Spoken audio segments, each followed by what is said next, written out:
After the initial announcement to then on 7th October, when RBI said that they're going to do a pilot launch of the digital rupee in the wholesale segment, RBI has actually gone ahead and launched this. So before we get into the various aspects of this digital rupee, tell us briefly what is CBDC, this term which has been bandied around for almost over a month now. The short part of this whole thing is it's central bank digital currency. So it's a digital currency, the currency that you hold, the rupee. You're not holding it in a physical form, which is what you can slip into your wallet.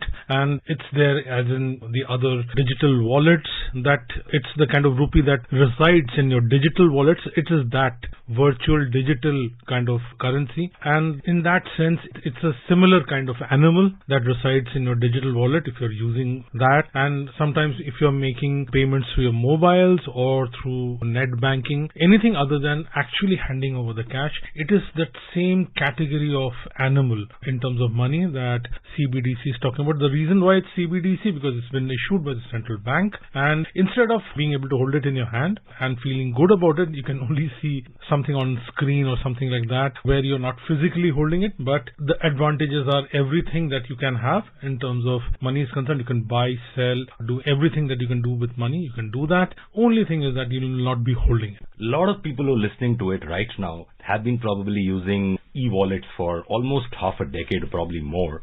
That how is CBDC different from the e-wallet that they already use? What basically the government and RBI, because RBI is going to be spearheading it, is going to be issuing the central bank digital currency. Now, what RBI doesn't want to do is replace them. It wants to give you another option, whether it's corporates. Right now, they'll broadly, which we'll probably be discussing a little later. So there are two variants. They're looking at institutions using the digital currency, and then looking at people like you and me using it. And so they don't want to replace currency or wallet or anything. They want to give one more option where you can use it. Now, what is the difference in terms of an experience? The experience of not holding some cash in your hand, but transferring it or receiving it on your mobile, or you getting to know somehow that you've got it. The experience will be exactly the same. What will be different would be something which we don't get to see. It'll be at the back end. So when you and I, suppose you and I were to make a transaction, what's happening is you and I might in real time be able to pass the money, but our banks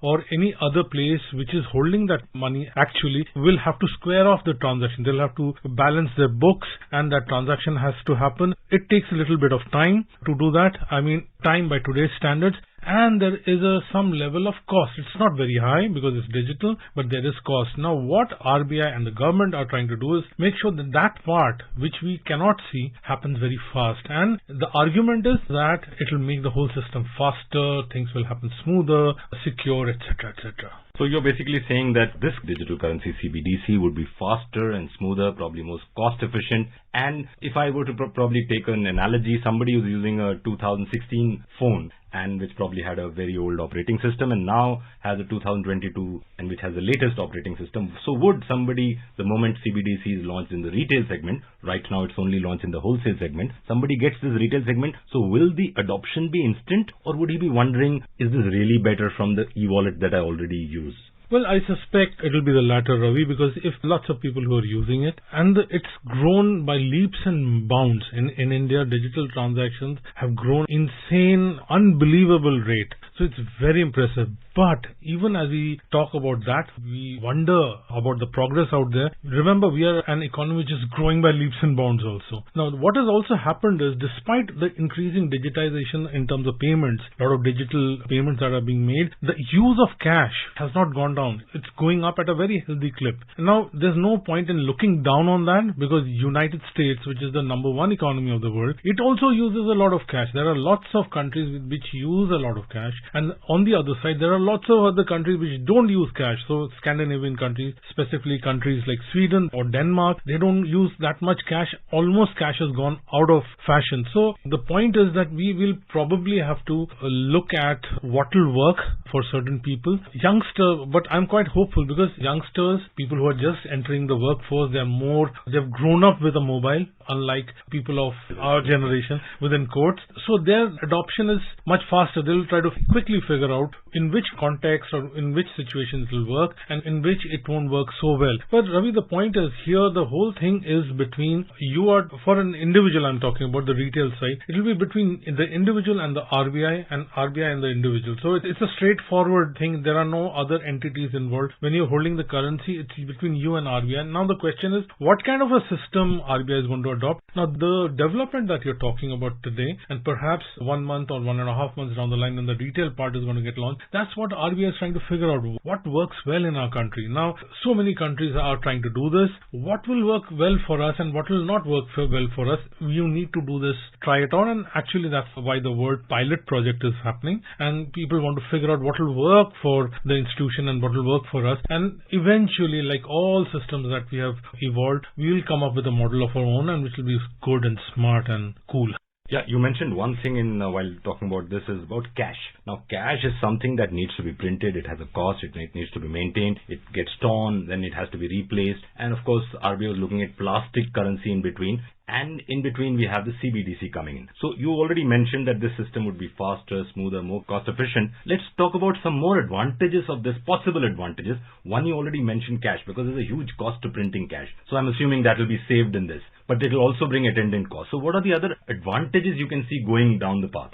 Well, one of the major things that obviously has spurred the government is, we obviously need not go into it in great detail, is cryptocurrency. Because all over the world, and including in our country, governments, for security and many other reasons, financial stability is very important. People, the monetary authority, which is RBI or the government, they want to have a hold or rather supervisory control over the system. Now what happens is the cryptocurrencies which are being held as being alternative to holding national currencies was becoming a problem, because there are lots of activities which you can indulge in which are not inimical to the interest of the country or countries, and they would happily bypass the system, supervisory and other systems. And in case somebody with the right intention also holds it and there's a problem, there's a run or something like that, there's no way by which you can secure the interests of the person who's holding that, okay, whether it's you're holding it as a currency or as an asset. Now that is a sense why one of the reasons which brought the urgency to the government. Governments across the world have been looking at it, but the kind of popularity and the sudden surge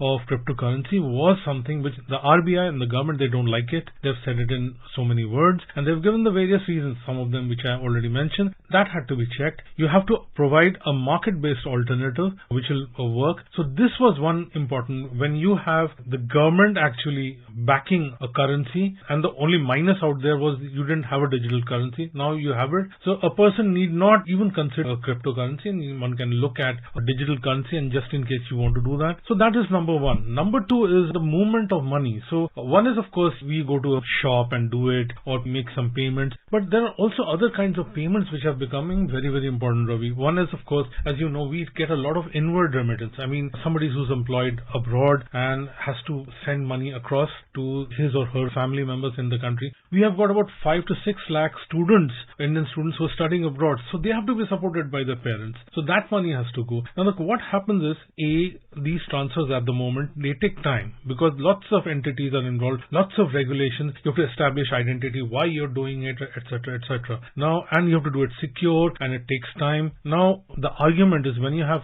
central bank digital currencies across the globe, this whole procedure will get speeded up. You won't have to fill up those long forms and long templates online to transfer money, give enormous documentation when you're receiving money. So these things can happen fast, it can happen secure. Most importantly, the costs will go down. Every time you do a transfer, you end up seeing a decent percentage of that money being pocketed by the bank or financial intermediaries. It's a question of how much less you will get it done through. So that is also a very important point which people are looking at. So apart from that, other part is from the institutional side. What happens is, a financial institution they're into the business of lending and raising deposits, etc., etc. Now, the faster a financial institution moves its money, for instance, you make a payment and you're waiting for, or rather a transaction happens and you're waiting for it to square up. Now, suppose it happens very quickly in an instant. Then what happens is you can move on to the next transaction very quickly. So what happens is the wait time for things to happen is shrinking. So what happens is you can use your money, at least in the shorter end, much faster, whether it's working capital or whatever, what have you. You might not have to, for large corporations, it could make a difference. You might not have to borrow overnight or whatever. Those small working capital, short end kind of loans, you might not have to do. The other part, which is very great, is if you're going to have a system like this,